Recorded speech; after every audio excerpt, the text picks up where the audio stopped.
नमस्कार मित्रांनो, मी अजय सामदेकर, माझ्यासोबत नितीन मुळे. अभिमत चॅनलमध्ये आपल्या सगळ्यांचं स्वागत करतो. काल रात्री आम्ही बौरासला मुक्काम केला होता. बौरासवरून आता बर्मान घाटसाठी आम्ही निघालेलो आहे. मध्ये हे गाव लागलेलं आहे. हे गाव का नाम काय आहे? बरवट गाव लागलेलं आहे. बरवट गावाच्या सगळ्या रहिवाशांनी आम्हाला इथे थांबवलं. चहा पाणी केल्यानंतरच आम्हाला जायची परवानगी दिली. सगळेजण रस्त्यात जाऊन उभे राहिले होते. नर्मदे नर्मदे हा, नर्मदे हा. काल आम्ही बोरासून निघालो. काल महाशिवरात्री होती. आम्ही डायरेक्ट बर्मान घाटला इथे पोचलो. बोरास ते बर्मान घाट हे अंतर 72 किलोमीटर आहे. इथे सिद्धेश्वर महादेव मंदिर आहे. त्या सिद्धेश्वर महादेव मंदिराच्या आश्रमामध्ये आम्ही आज मुक्काम केला. आणि आता आम्ही इथून पुढे आपल्या बेडाघाट करता निघतो आहे. आज आमच्या परिक्रमेचा 21वा दिवस आहे.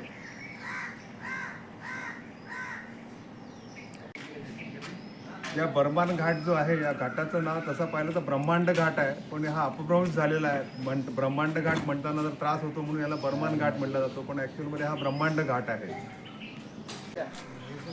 आम्ही उत्तर तटावर उभा आहो. मैयाचं पात्र इथे थोडं लहान झालेलं आहे. दक्षिण तटावरचं आपल्याला मंदिरसुद्धा दिसते आहे.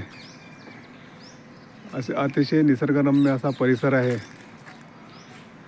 आम्ही बर्मान घाटून आता निघालो. आम्हाला एक हॉटेल मिळालं. या हॉटेलमध्ये आम्ही चहा घेतो आहे. क्या नाम है बेटा तेरा? अर्पणा. कौन से क्लास में पढ़ती हो? पाँचवीं कक्षा.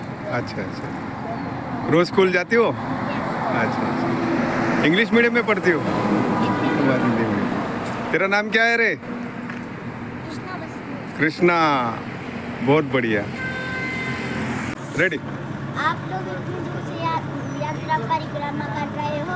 मां नर्मदा मैया आपकी यात्रा सफल करे. जय नर्मदे हर. बढिया. आम्ही आता बेडाघाटला निघालेलो आहे. जबलपूर रोडनी आहे. हे जे मी दाखवत आहे हे वीर दुर्गावती टायगर रिझर्व फॉरेस्ट आहे, डोंगरगावचं. फार सुंदर आहे. आम्ही आता डोंगरगावला आलेलो आहे. डोंगरगावला ही नर्मदा मैया वाहते इथून. ही गोशाळा आहे. माँ नर्मदा गोशाळा असा आश्रम आहे. खूप सुंदर आश्रम आहे. या आश्रमाच्या भिंतीसुद्धा शेणाने सारवलेल्या आहेत. इतका सुंदर असा आश्रम आणि माँ नर्मदेचा तट. फारच सुंदर, एकदम विहंगम दृश्य आहे. फक्त डोंगरगावपासून आतमध्ये 2.5-3 किलोमीटरवर हा आश्रम आहे. परंतु एखाद किलोमीटर तुम्हाला एकदम कच्च्या रस्त्याने यावं लागतं.